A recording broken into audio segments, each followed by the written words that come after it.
Hi everybody, welcome back to my channel. Thanks for clicking on this video if you're new here, and I want to say a huge thank you to everyone who's watched my previous video and watched my other videos. And let's talk about something. So apparently if you are black, you are jealous of Meghan Markle. This is a comment that I have gotten relentlessly over the past 5 years. I've seen it on other people's pages, like people like P. Dinah, and basically if you're black and you don't like Meghan Markle, you are jealous of her because of 3 things that black people don't want you to know about. And let's talk about it. I'm going to be the person to talk about it.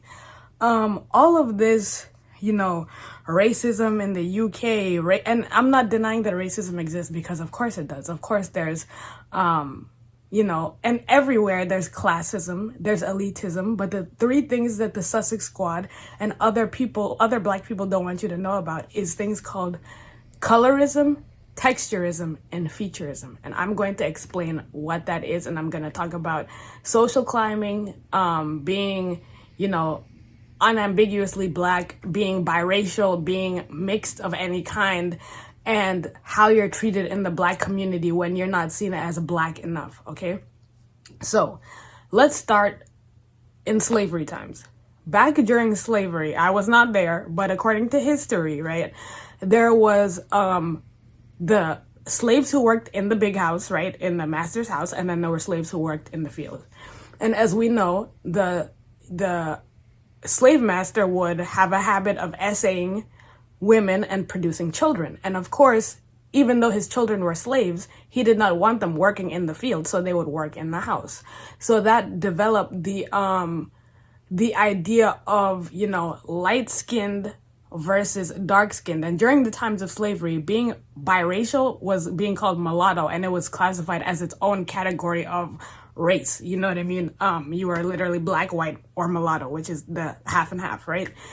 And this developed a superiority complex amongst lighter skinned, biracial people at that time because they were given fairer working conditions.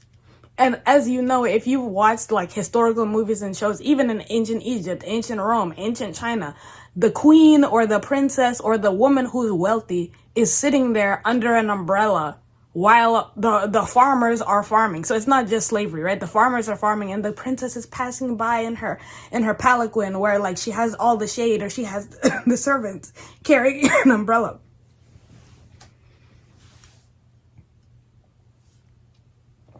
And so people had this everywhere, not even just in America. Like I said, let's say ancient China, ancient Japan. They had this idea that if you were tan-skinned, you were a worker. Because if you were pale, you had the luxury of not even having to work, or you would only go outside on your little walks. You were not in the field working, okay? So being pale in those societies, let's say again, like ancient China, was praised. Oh, she looks like moonlight. She's so, white and beautiful because she doesn't have to be in the fields working, okay? And if you watch, there's a show with Octavia Spencer, a great show called Madam C.J. Walker, which is about the first black female millionaire in history during segregation times, but after slavery, and she was making hair products. And she is a pioneer, obviously, in the beauty industry. And, but in the show, they did have a character. I think her name was, no, I forgot her name. I'm sorry. Maddie? I think her name was Maddie. But she was a lighter skinned woman who basically taught Madam C.J. Walker how to do the hair products or whatever. And she was a sales girl for her before she took off and did her own thing.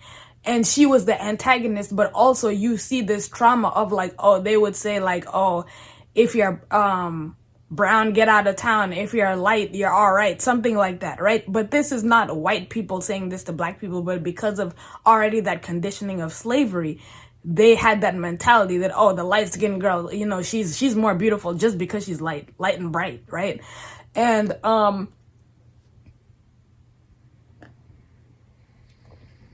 And it was assumed that she was more beautiful, but also Octavia Spencer was, shorter, more big, but it was like a thing of like, oh, the light-skinned girl is a standard of beauty because she's closer to whiteness, right? So obviously, because of the system of racism and white supremacy at the time, you have white people at the top of the totem pole in America. And then you have people who are closer to white. So the closer you are to white, you have, in that time, you had more privileges, right? And so even now, there are people who feel that the closer you are looking to white, the better you are. Even if you're not better. Like, okay, like there's people who, okay, for example, I'm gonna say, let's say Lupita Nyong'o, phenomenal actress. She is what people would call an unambiguous black woman, because you look at her and you see a black person who obviously has two black parents, two black grandparents, great grandparents who are probably black, and as we know, she's Kenyan Mexican, right? She was born in Mexico, but her parents obviously are from Kenya, and she talks about all that stuff. But she's a person who, when you look at her, you don't ask, oh, are you mixed? That's not a question that would ever come to your mind. Phenomenal actress. However, a lot of black people would not view her, even though she is a phenomenal actress, they would not view her as a quote unquote beauty standard in the black community. There's not, like, I guess, I mean, there was like, there was a time where natural hair was, this sounds so stupid. There was a time where natural hair was in fashion on YouTube, where a lot of people were joining the natural hair movement, and we're not gonna, put any chemicals on our hair to make it straight or wear wigs and weaves or whatever. And that's perfectly fine. Do with your hair what you want. You know what I'm saying? But then because of things like, let's say, I'm dating myself here because I don't pay attention to most of this stuff anymore because it's just degenerate. Like Instagram baddie, BET video girl culture. And this is no shade, but people like Nicki Minaj and like the long wigs and weaves and the Ice Spice and I'm so hot and I'm twerking, because of people like that getting the most attention, right? The thing is, if a woman, okay, when you're black and a woman, if you are skinny, number one, if you're skinny, you're at a disadvantage. And amongst who, Tumi? Amongst other black people. Because people will tell you, oh, you look like a steak. You need some meat on your bones. Men don't like skeletons. Whatever the case may be. And they're talking about black men. They're not talking about everybody, And the thing about it is, for example, if you are a size 0 to like... Okay, if you're thin, let's just say thin, like model thin, like you don't have like the big boobs and the big hips and the big butt, you are automatically seen as unattractive. No one is telling you, oh, you could be a model, you should go be on a runway. They're telling you, oh, you need to eat. You're skinny. You're like gonna blow away. You get roasted for being skinny, right? Whereas if you were white or Asian, people would literally be like, you're healthy. They would just be like, oh, that's what you're supposed, like, no offense, but they'd be like, that's what you're supposed to look like. But a lot of black people feel like, oh, well, black women are curvy, even though not all of us are. And black women are curvy, and if you want to be skinny, you want to be white. And deny your voluptuousness. First of all, not every black person is shaped like Nicki Minaj. Nicki Minaj doesn't even look like that naturally. She went and got surgeries because people were roasting her for being skinny. Because if you see her old picture, she's like skinny. So the BBL body is not I wouldn't say forever. It's not like black people are not a monolith. Like not everyone is a monolith, right? In every culture. Not everyone is shaped like that, and not everyone wants to look like that. And there are some people who are happy being slim, right?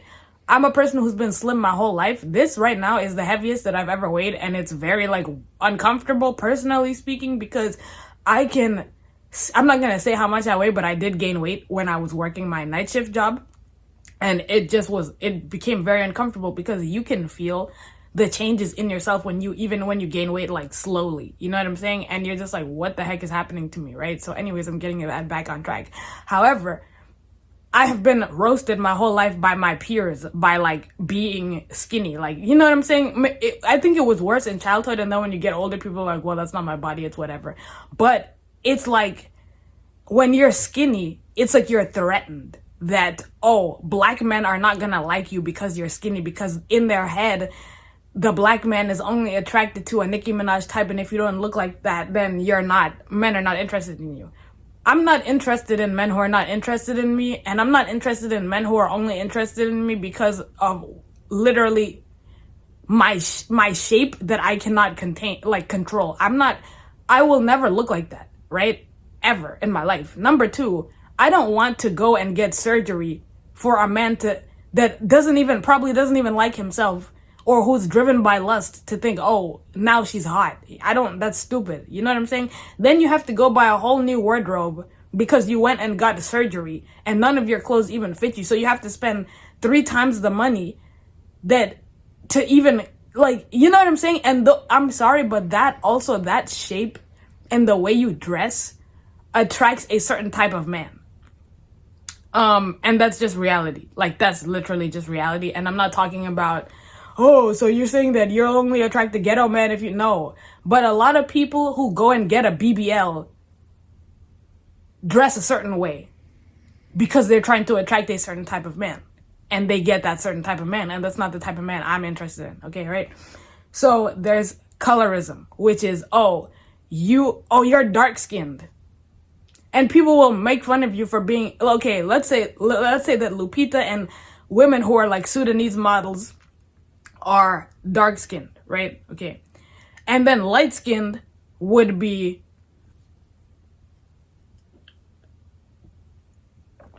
Beyonce, right? That's light skinned.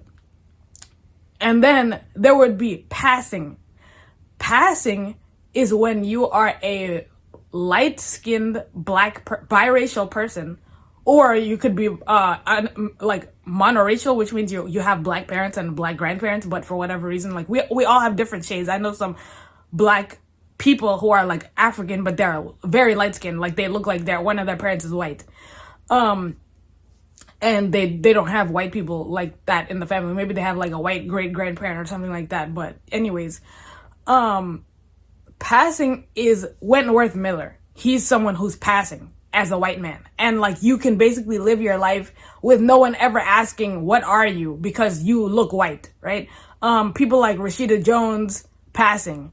And there's a great movie on Netflix that, to me, it was a very good movie called Passing, with Ruth Negga and Tessa Thompson. Phenomenal movie. That was the second movie that I ever saw with Ruth Negga in it, and to me, she's just mesmerizing. She just looks like a doll. I think she's just so beautiful. But also, yes, there were people in the segregation times, 1940s, 50s, 60s, and back before, who post-slavery, who passed as white in society. And also, I'm gonna mention Tyler Perry, but this was actually a decent movie for the most part compared to what else he makes, called The Jazzman's Blues. And it talks about passing, because there are two characters in the movie who decide, we don't want to be poor, we don't want to live in the ghetto, and we're light enough, and we're gonna pass as white and marry into white society and not have to deal with segregation. And even in the movie Passing, it was basically if you could pass as white and not live as a black person and be living in segregation, even though the black people in the movie were affluent, they still had to be in their side of town, right? And they didn't really have problems with white people because they were living in their side of town. White people did not bother them at all.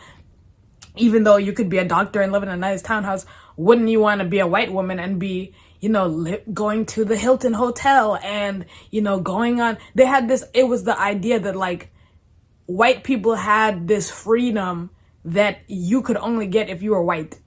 That was the idea in the movie, but you were living a lie. That was a really good movie. Passing was a very good movie. I'm going to watch it for a third time and just be okay, let me this is cinema. You know what I'm saying? That's a good movie. I highly recommend it, okay? Which was inspired by the director's, one of her family members who was passing, okay, in the olden times, right? And there's also Hollywood actresses who've passed as white. And the thing is, when you're light-skinned black, people ask you, other black people want you to identify and choose a side, right? So Mariah Carey, she's obviously biracial. She's very light-skinned, a blonde woman. Her mother was an opera singer and stuff. And, if you see her sisters, they're also white passing people. But Mariah Carey would be an example of someone who identifies as black because she, sings R&B music, hangs around black people. She's one of us, and when you pass, you can go in and out of spaces very easily. Whereas, okay, let's say that there's someone who's racist or whatever, or I'm black, obviously, and there's nobody who questions my nationality when they look at me, right? But because I'm black, there are people who, okay, I cannot wake up in the morning and be like, oh, I'm gonna go join a white sorority. I can't do that because I'm black. So I don't have the same perceived benefits of being able to just chameleon myself and if I straighten my hair, then I look more white. And so then white people won't question what I am and I can blend in with them, right? So even if I'm the most, for example, all right, we're going to talk about, I don't want to call this social climbing, but people have called it social climbing. Or marketability amongst, being multi-ethnic versus monoracial versus multi-ethnic, right? So for example, I've loved Japan my entire life since I was 4 years old and watching anime, right? As a kid on Toonami, which was on Cartoon Network in the 90s and 2000s. So I decided in middle school, I'm going to teach myself Japanese because I want to go there one day, right? What I didn't know was that I was becoming multi-ethnic, and not in regards to my race, but teaching myself skills that are transferable and that are make me more marketable, right? I didn't know that at the time, but that is something that, for example, when you talk about, the stereotypical wealthy families, they'll be like, oh yeah, she knows obviously English, but she's fluent in French and Spanish and German and whatever. They teach their kids different languages because they're like, well, this is a big earth and you need to learn how to navigate in it. I didn't know at the time that me just being like, oh, let me learn Japanese is something that will make me able to get a job in Japan.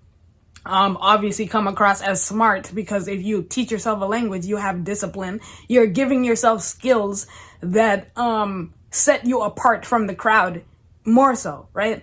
Next, once upon a time when we didn't have computers, every house didn't have a computer and a smartphone, there were things called encyclopedias. My parents used to tell me when I was a kid and I was like, oh, what is this and what's that? They're like, look it up in the encyclopedia. So I used to do that.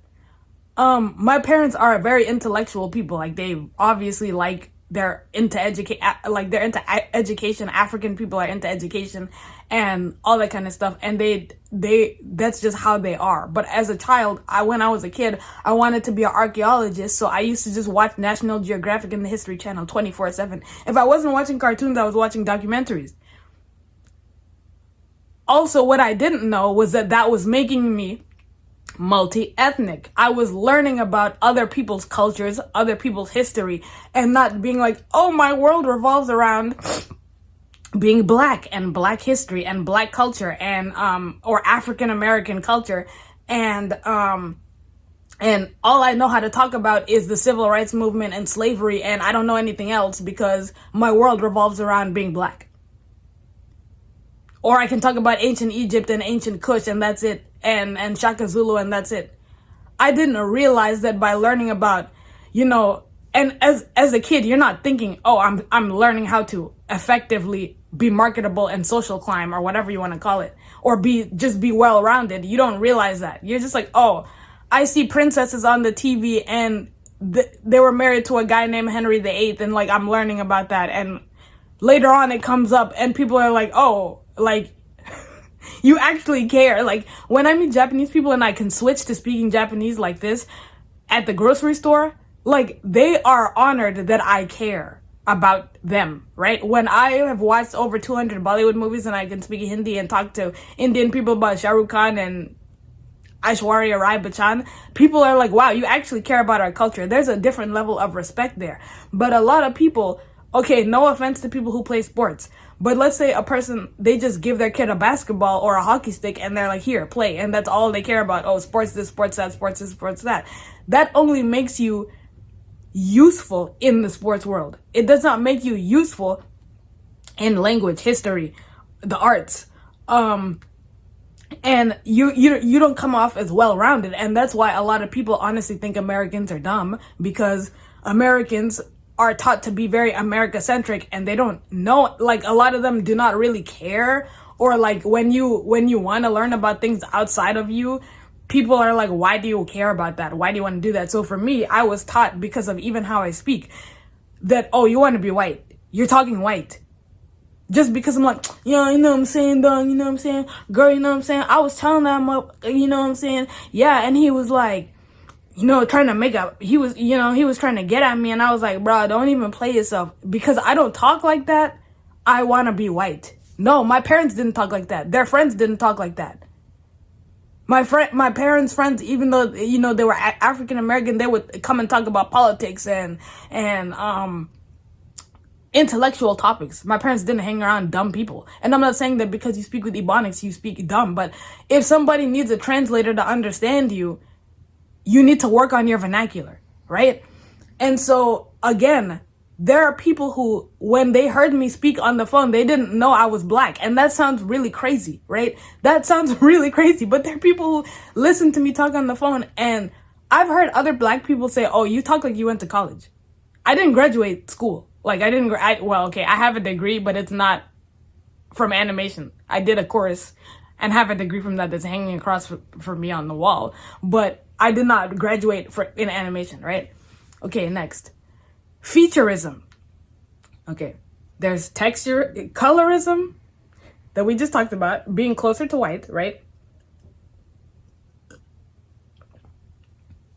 And again, the Sussex Squad says that if you're black, and people can tell you're black, that you're jealous of Meghan because she's biracial.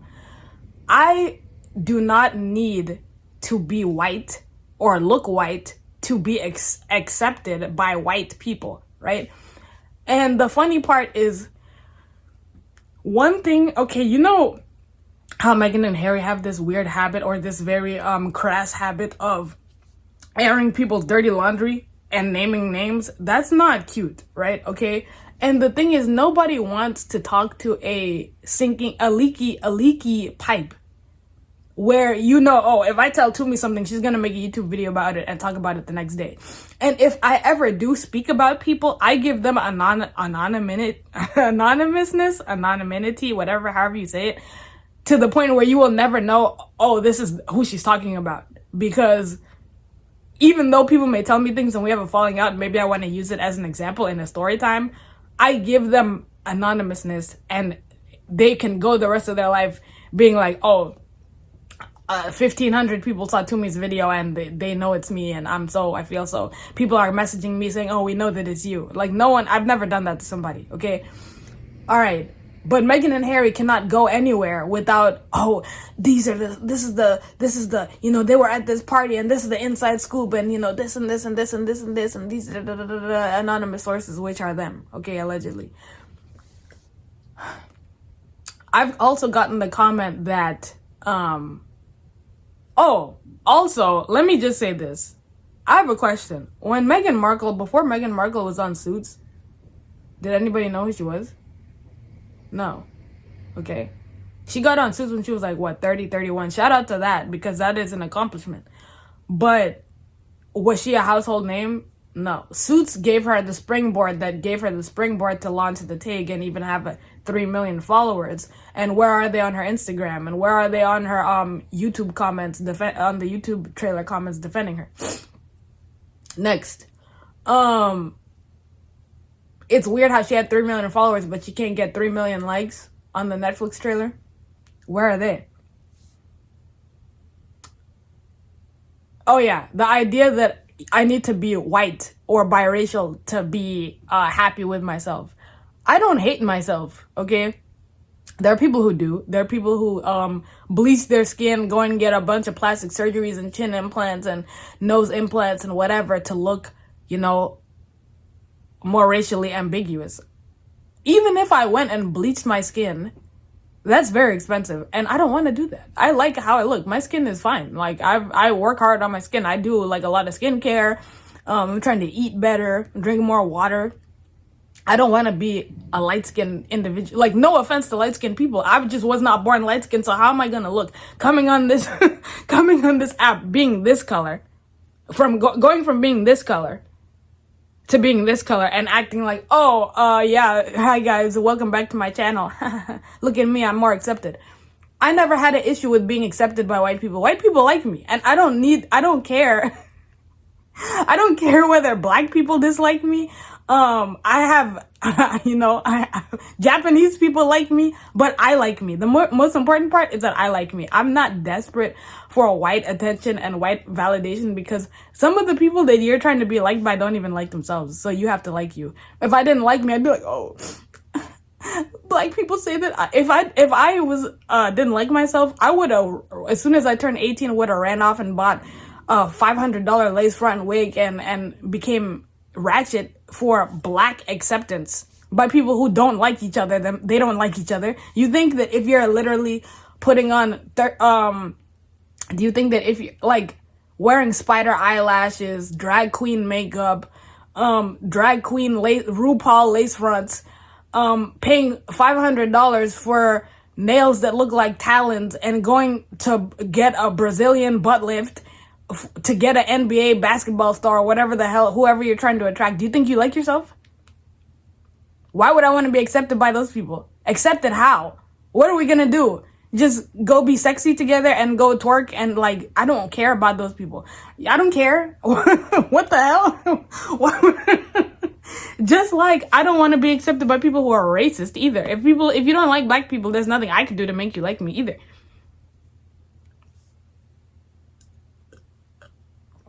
Next, I already talked about colorism. Now we're going to talk about texturism and featureism. Texturism. So this is about what you think it's about, hair texture, okay?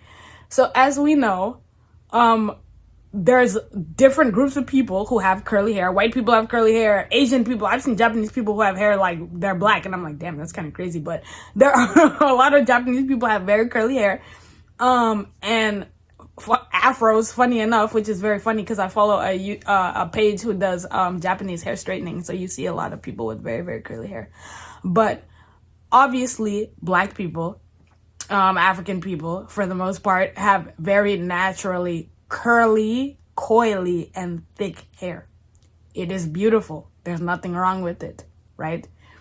However, how do I say this? Once upon a time, black people couldn't have braids on the news, dreadlocks on the news, because those were seen as unprofessional hairstyles because they were too ethnic, right? But then also, black people tell other black people, mostly women, that when you have curly hair, your natural hair growing out of your head the way God made it, that there's something wrong with it, and that if you have looser, more okay, let's say if you have Shakira type of curls, or what's her name, Diana Ross and Diana Ross's daughter, Tracy Ellis Ross's hair texture, as opposed to Lupita Nyong'o's hair texture, that you have good hair. I've never heard a white person ever say you have good hair. It's black people, mostly black moms, black aunts, and black grandmothers, or of an older demographic. And if you have your natural curly hair growing out of your head, that is a coily hair texture, like a tight hair texture, they will say, when are you going to go do something with your hair? Because they don't think that your natural 4C, what they call 4C hair, Lupita Nyong'o style hair texture, is acceptable. It's really now that it is seen as whatever. But I also, again, because of this RuPaul Drag Race, and I'm gonna say it because I said it many years ago. I was watching a reality show, and the makeup was too much. It was just giving too much makeup. Because if you watch women in the 90s and early 2000s, it's gorgeous makeup. But once you get to the 2010s, all of the extreme highlighting and contouring, I said it, and I don't care if anyone gets offended.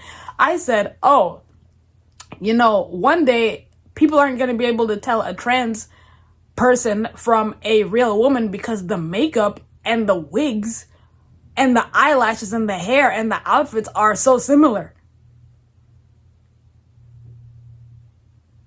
And I'm right.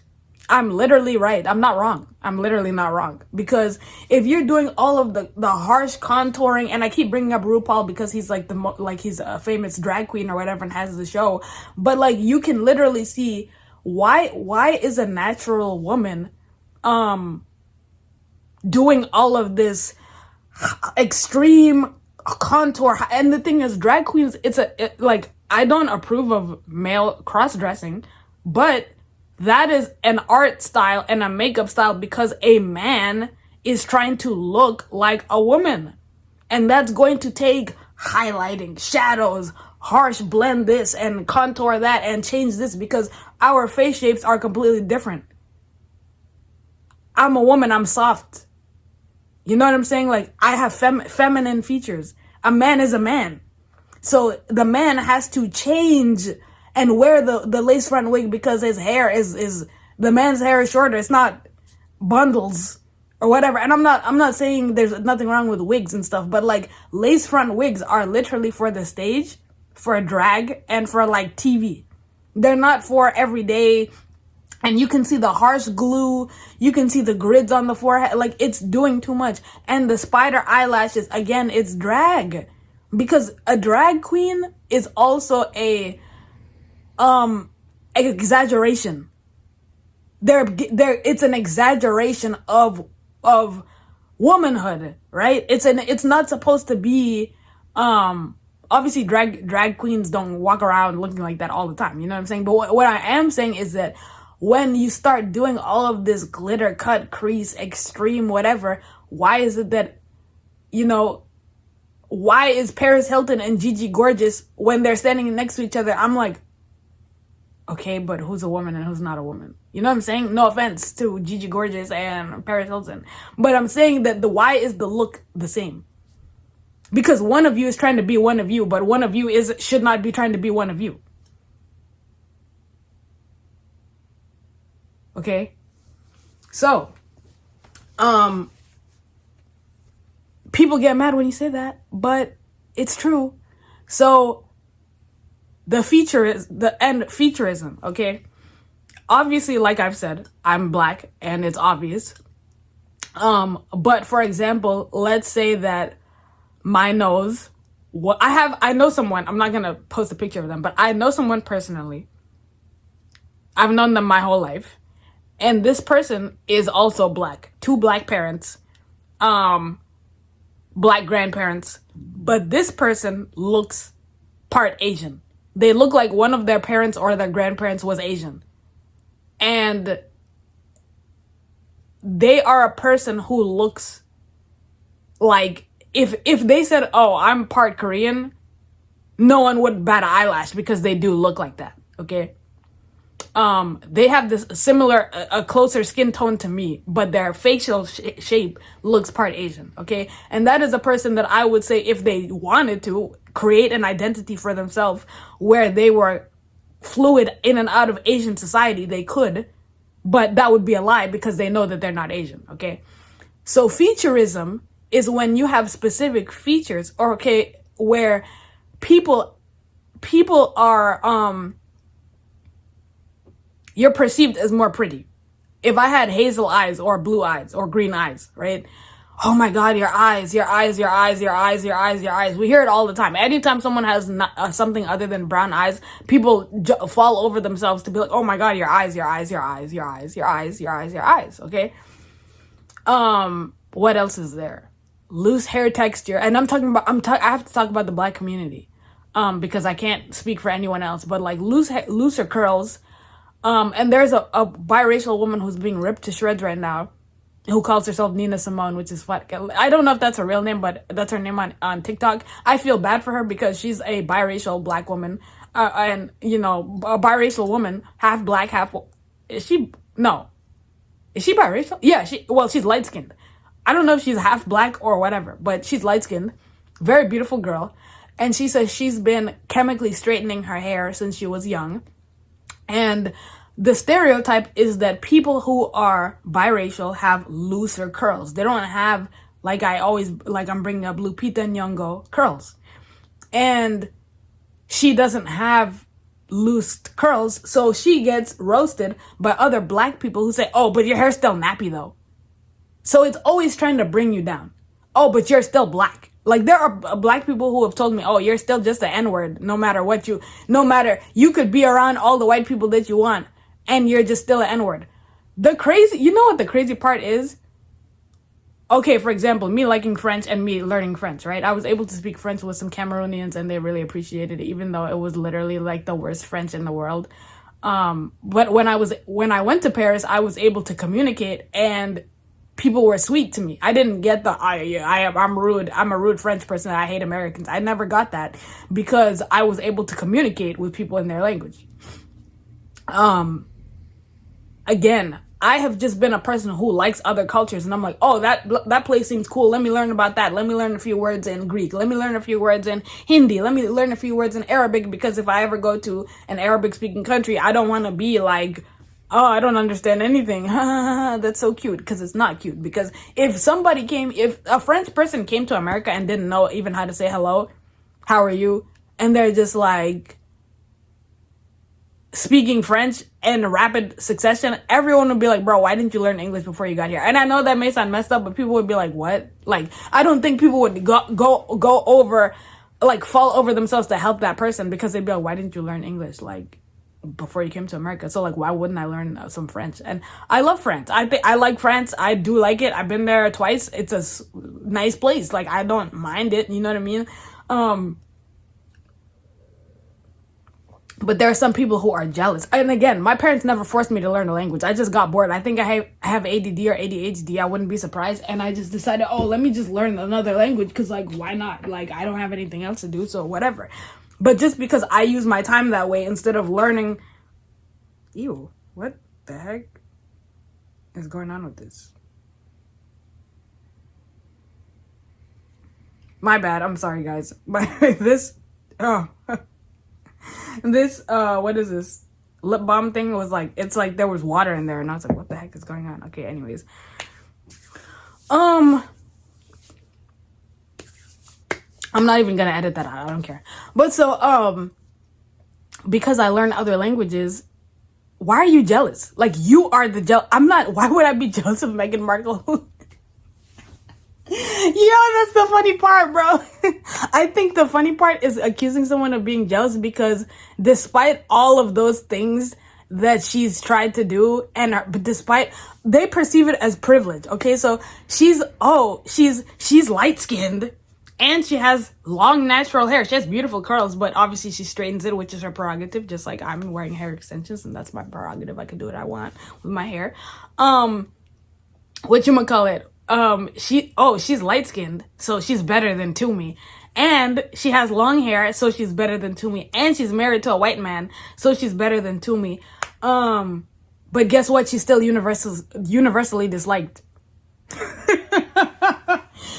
And she had a rich white dad and went to all the private schools, went to the same high school as Kim Kardashian, but she's still universally disliked, though.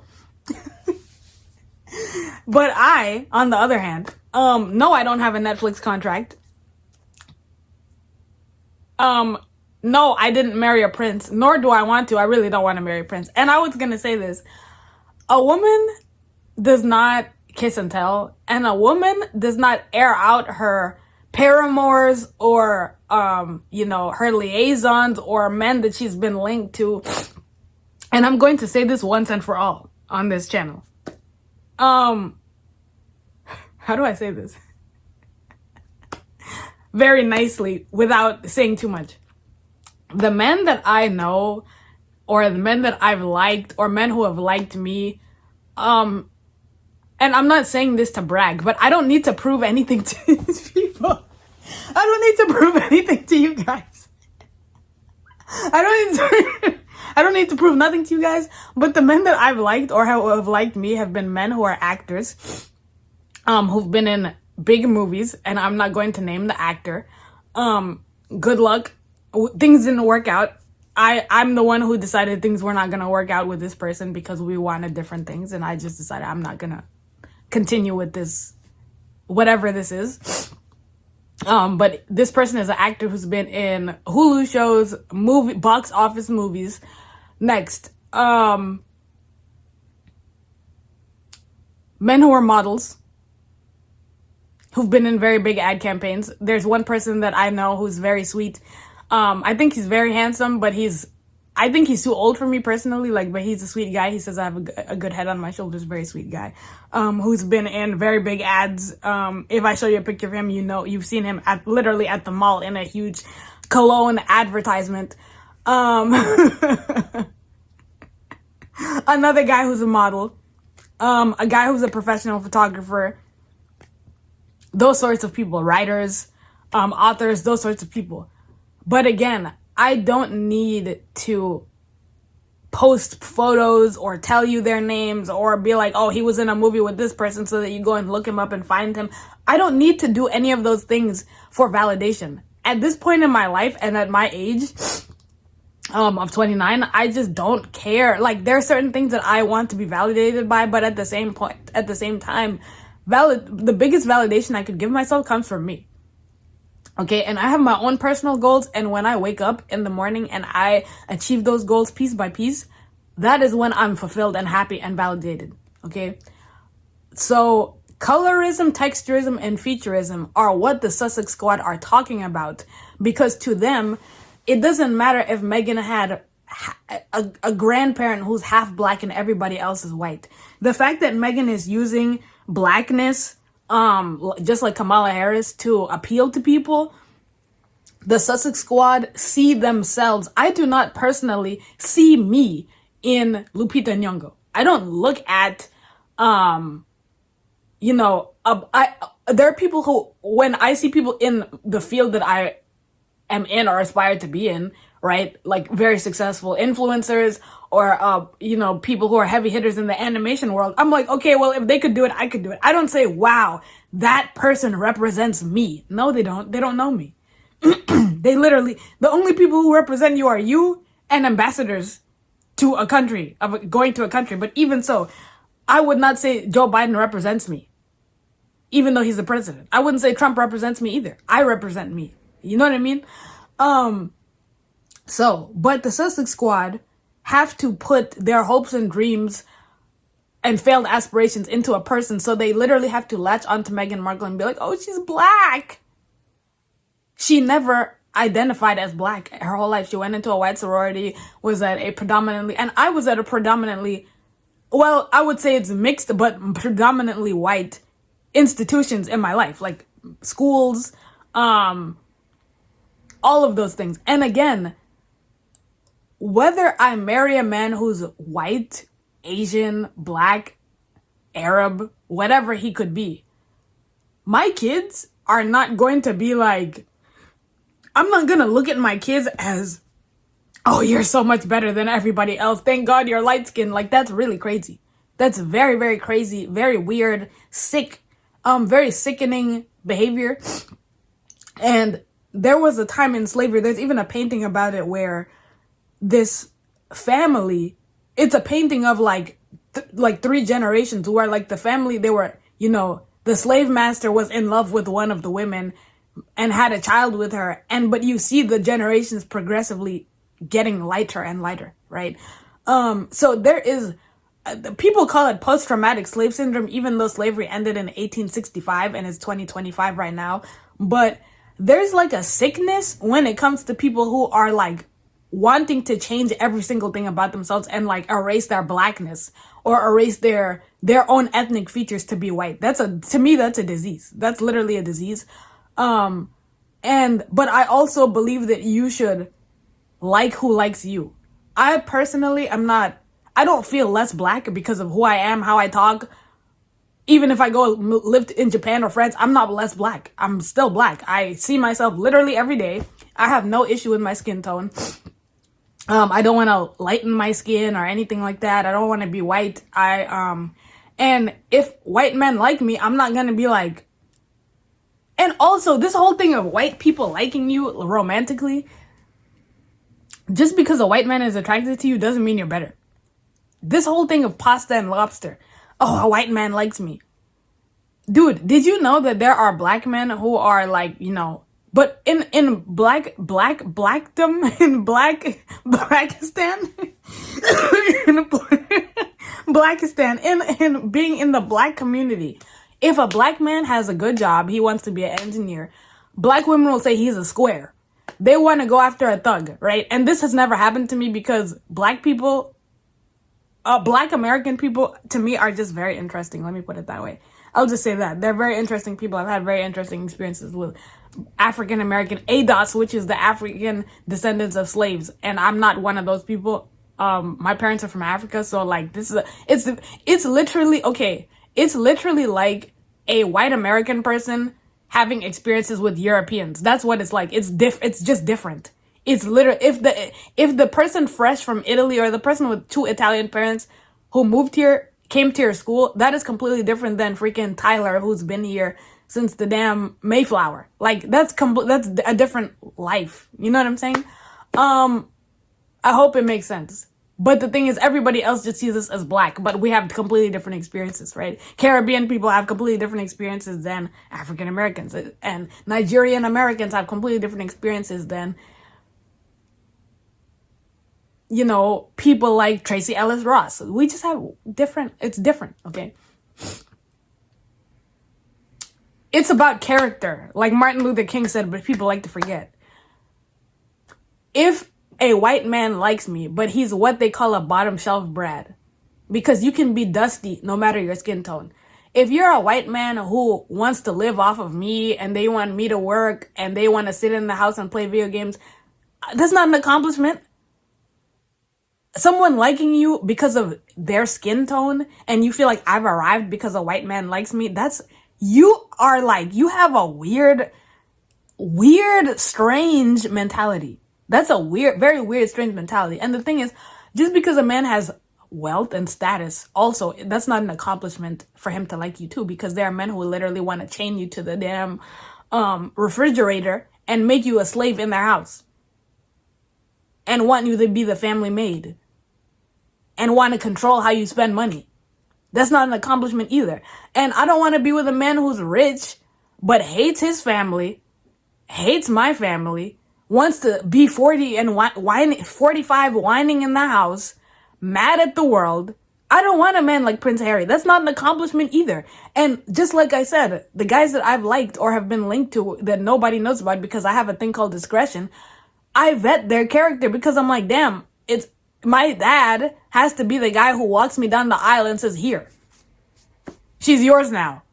We're having an exchange. And this person doesn't have good character. So I don't want to be, I have to look at this guy's personality and not be like, oh, well, yeah, he's walking red carpets. That's not an accomplishment if you're an asshole and you treat people terribly. Or you're a corn addict. That's not an accomplishment. You know what I'm saying? And I'm not saying that person was, but I'm saying that just because you're on the cover of GQ magazine, but if you treat women like crap, why would anyone want to be with you? You know what I mean? So, yeah, guys, whenever the Sussex Squad say women who hate Meghan are jealous, they mean if it was up to them, like they think we want to be white, we want to be biracial, we want to be light skinned. And these people are the real racists. They are racist to think that, oh, black women, natural, like unambiguous black women are at the bottom of a totem pole. So yeah, that is what I wanted to talk about. I know I went on longer than I thought I would, but I had to break it all down because a lot of people, like, if you're white and you don't like Meghan, you're just racist. If you're black and you don't like Meghan, you're jealous because you want to be white, biracial, light-skinned, with a nose that's not hers, with a face that's not hers because she got plastic surgery allegedly, because you could see the before and after. She was never ugly, but she obviously got nose jobs and stuff. Boob job, took it out, whatever. And has always aligned herself with the white people, white society. And that's fine. You can pass if you want. I don't care. But then again, if you want to pull a Kamala and be like, oh, I went to a HBCU, by the way, I'm black. Even though 5 minutes ago you were the first Indian, and I love Indian people. You were the first Indian politician, said whatever, and then now all of a sudden you're black. Have you no empathy, man? Like, what? All right. Thanks, guys, for watching this video, and let me know what else I should talk about in the comments. See you next time.